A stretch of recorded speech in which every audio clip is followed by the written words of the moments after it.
Hi, it's Therese and I'm back to assemble my card for Altenew now.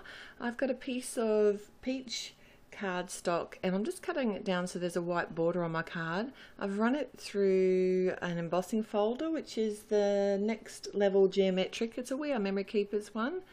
And now I've got the flowers that I stamped in my previous video, so I'll link that here or below so that you can get to that. But I just was a video showing how to stamp out this peony bouquet set, and I had heaps of fun doing that.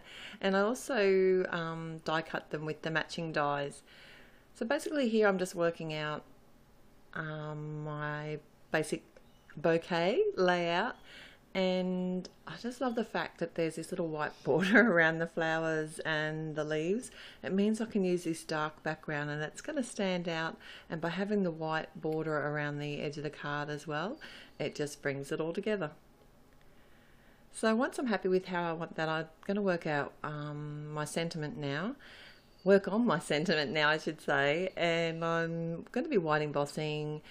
It's one of the sentiments from the Bottle Full Of set, and I just love the font in this set. It's just so much fun because some of the letters are actually coloured in. So I thought this would be a real sweet little sentiment to pop on the front of this card. And then I can kind of use it for a lot of different occasions too. It could be a wedding card, it could be a birthday card, even a thank you card. And once I've hit that with my heat tool, I can just cut this down, leaving a small border around the edge.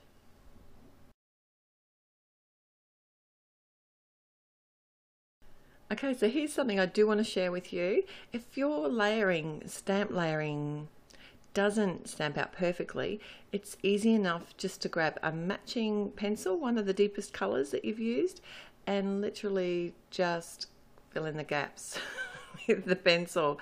So I know it's kind of a little bit like cheating, but you know, if you're a real perfectionist, then this is just one way to get around the fact that you might not have stamped it perfectly, and then you're not wasting your product or all that stamping that you have done. So I'm going to pop this panel up, and for a bit of support I've just got a piece of cardstock. I'm adhering to the back of that, and then I've got some foam squares. I don't know why I didn't go with the fun foam today. I just obviously didn't feel like it. So I'll just attach this to the front of and it's a top fold card, and the finished size of my card, it's 15 by 10.5 centimeters. And then I can start assembling my bouquet, and I should have taken a photo. I had to do this from memory, and I don't think I went too bad, but I just used a variety of different levels of foam. There's some 1mm foam. It's like a adhesive foam, and I also used these Zot dots, and they're not quite as sticky initially as the glue dots are, so they're a little bit forgiving, and if you don't press down too hard on them, you can actually move them around. So I've got things sitting there with glue on the back of them, but not actually putting any pressure on them until I'm ready to commit.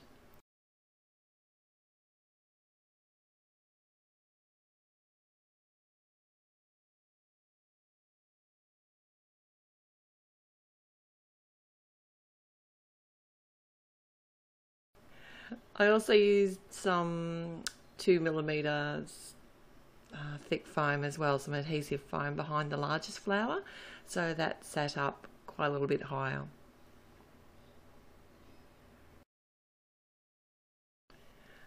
So I also popped up the sentiment, and as a final touch I decided to add some sequins, and I'm just using some multi-matte medium to attach those, and that's my card done for today.